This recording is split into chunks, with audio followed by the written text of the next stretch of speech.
అస్సలాము అలైకుం వరహమతుల్లాహి వబర్కాతుహు. జై హింద్ ఫ్రెండ్స్.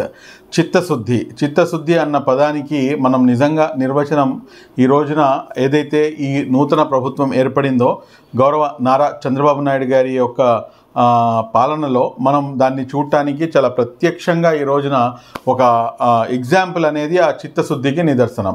ఎందుకు నేను ఈ మాట అంటున్నానంటే జస్ట్ ఐ థింక్ ఒక 48 hours బ్యాక్ మీకు ఒక వీడియో అనేది తీసుకుని రావడం జరిగింది. సేమ్ అదే నంద్యాల అబ్దుల్ సలాం ఘటన ఏ విధంగా అయితే జరిగిందో అదే అబ్దుల్ సలాం ముస్లిము, అదేవిధంగా రైల్వే ట్రాక్, అదేవిధంగా ఒక ముస్లిము, అదేవిధంగా ఆత్మహత్య, అన్నీ కూడాను సమానమైనటువంటి ఇష్యూస్. కానీ ఏ విధంగా అయితే ఈ ఇష్యూపై మనం ఎప్పుడైతే ఇంతకుముందు ఏ రకంగా అయితే అబ్దుల్ సలాం అంశంపై మనం ప్రభుత్వానికి మనం అర్జీ ఇవ్వడం జరిగిందో, ఏ రకంగా అయితే మనం దానిపై మాట్లాడటం జరిగిందో అదేవిధంగా యాజ్ ఇట్ ఈస్గా ఇప్పుడు కూడాను మనం ఏదైతే ఈ అబ్దుల్లా అనే వ్యక్తి ఆత్మహత్య చేసుకున్నారో అనంతపూర్లో దానిపై కూడాను మేము స్పందించడం జరిగింది. కానీ ఇక్కడ నక్కకి నాగలోకానికి ఉన్నంత తేడా ఉంది. అంటే నక్కకి నాగలోకానికి అని చెప్పడం కన్నాను ఏడో ఆకాశానికి కూడాను పాతాళానికి ఉన్నంత తేడా చాలా స్పష్టంగా గమనించవచ్చు. అదేంటంటే మీరు తెలుగుదేశం పార్టీకి అభిమాని ఏమో కాబట్టి మీరు చంద్రబాబు నాయుడు గారిని మోసేస్తున్నారని చెప్పేసి మీరు చెప్పవచ్చు. కానీ వాస్తవానికి నేను మోసే పని ఏమీ చేయటం లేదు. జరిగినటువంటి సంఘటన ఏదైతే ఉందో అది మన కళ్ళ ముందు ఉంది. అబ్దుల్ సలాం ఘటన జరిగినప్పుడు దానిపై మనం రిప్రజెంటేషన్ అప్పుడు ఉన్నటువంటి డీజీపీ గారు గౌతమ్ సవాంగ్ గారికి ఇచ్చిన తర్వాత ఆయన ఒక ప్రత్యేక కమిటీ ఏర్పాటు చేసి దాని తర్వాత జరిగినటువంటి అంశానికి సిబిఐకి అప్పచెప్పి మనం న్యాయం చేస్తాము అని చెప్పేసి ప్రభుత్వం వాగ్దానం చేసి దాన్ని ఇంత పొడవునా దాన్ని చాంతడంత పెద్దది ప్రాసెస్ లాగి లాస్ట్కి సిబిఐ ఎంక్వైరీ కూడాను వేయకుండా దాన్ని పూర్తిగా ఏంటంటే 29 లక్షలు అప్పుచెప్పి దానికి ఎక్కడికక్కడ దాన్ని పాత్ర వేసేయడం జరిగింది న్యాయానికి.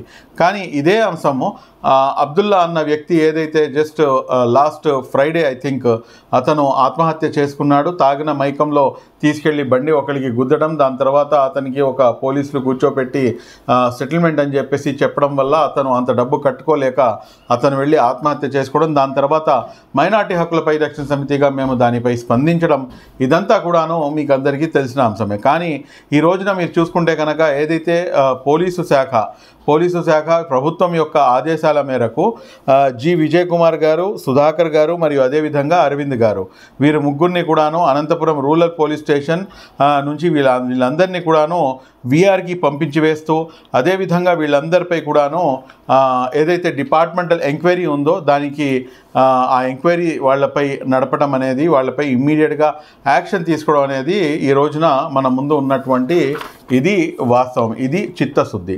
దీంతోపాటు ఇంకో అంశం ఎందుకు నేను చిత్తశుద్ధి అన్న ఇది నెంబర్ 1. నెంబర్ 2, ఏదైతే ఈ డిసీజ్డ్ పర్సన్ ఉన్నారో, ఎవరైతే అబ్దుల్లా గారు ఉన్నారో వారి యొక్క భార్య నసీమా గారు మరియు 2 చిన్నారులు ఉన్నారు.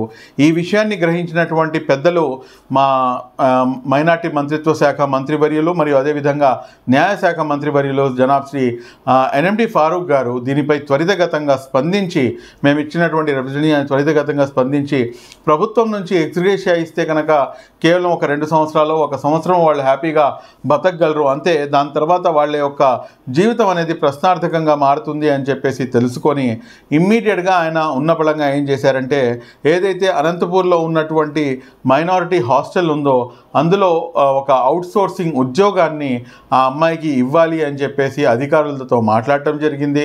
అదేవిధంగా 2 చిన్నారులు ఎవరైతే 9 సంవత్సరాల బాబు 13 సంవత్సరాల పాప ఉందో వీళ్ళ యొక్క చదువులకి కూడాను ప్రభుత్వం పూర్తిగా బాసటగా నుంచుంటుంది అని చెప్పేసి ఒక పెద్ద మనస్సుతో ఈ రోజున శ్రీ నారా చంద్రబాబు నాయుడు గారి ఆదేశాల మేరకు జనాబ్ శ్రీ ఎన్ఎండి ఫారూక్ గారు మంత్రివర్యులు తీసుకున్నటువంటి నిర్ణయం నిజంగా స్వాగతించదగ్గ విషయం, అందులో ఎటువంటి అనుమానం లేదు.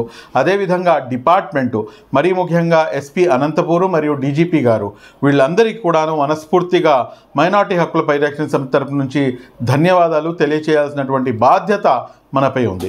చూడండి, రాష్ట్రంలో అనేకమైనటువంటి వర్గాల ప్రజలు, అనేకమైనటువంటి ప్రజలు, దాదాపు 5 కోట్ల మంది జనాభా, వీళ్ళందరినీ కూడాను లా అండ్ ఆర్డర్ని చాలా చాకచక్యంగా దీన్ని మొత్తం కూడాను ఒక గాడిలో పెట్టాల్సినటువంటి అవసరం మన డిపార్ట్మెంట్పై ఉంటుంది, అదేవిధంగా రాష్ట్రంలో ఉన్నటువంటి ముఖ్యమంత్రులపై ఉంటుంది. ఇటువంటి సంఘటనలు అనేది జరుగుతూ ఉంటాయి. ఇటువంటి సంఘటనలు జరగడం సహజంగా అన్ని సామాజిక వర్గాల్లో జరుగుతాయి. కానీ ఇటువంటి అంశాలు జరిగినప్పుడు ప్రభుత్వాలు చాకచక్యంగా త్వరితగతంగా స్పందించి ఎప్పుడైతే న్యాయం చేకూరుస్తారో అప్పుడు ఆయా వర్గాల ప్రజల్లో ఒక నమ్మకం అనేది దృఢపడుతుంది.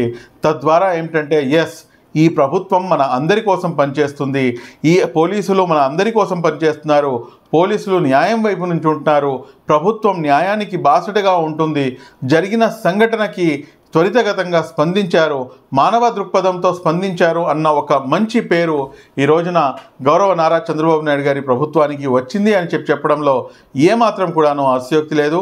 మరొక్కసారి ఈ రాష్ట్ర ప్రభుత్వానికి, గౌరవ ముఖ్యమంత్రి వర్యులు శ్రీ నారా చంద్రబాబు నాయుడు గారికి, అదేవిధంగా మంత్రివర్యులు శ్రీ ఎన్ఎండి ఫారూక్ గారికి, అదేవిధంగా పోలీస్ డిపార్ట్మెంటు, మరీ ముఖ్యంగా ఎస్పీ గారు, మన అనంతపూర్ ఎస్పీ గారు మేడం గారికి, అదేవిధంగా డీజీపీ గారికి అందరికీ కూడాను పేరు పేరున మైనారిటీ హక్కుల పరిరక్షణ సమితి నుంచి ధన్యవాదాలు తెలియజేస్తూ మే ఆల్మైటీ అల్లా సుబ్హానహు వ తఆలా బ్లెస్ యూ ఆల్ అని చెప్పేసి చెప్తూ సెలవు తీసుకుంటున్నాను. Thank you very much. జై హింద్. అస్సలాము అలైకుం వరహమతుల్లాహి వబరకాతుహు.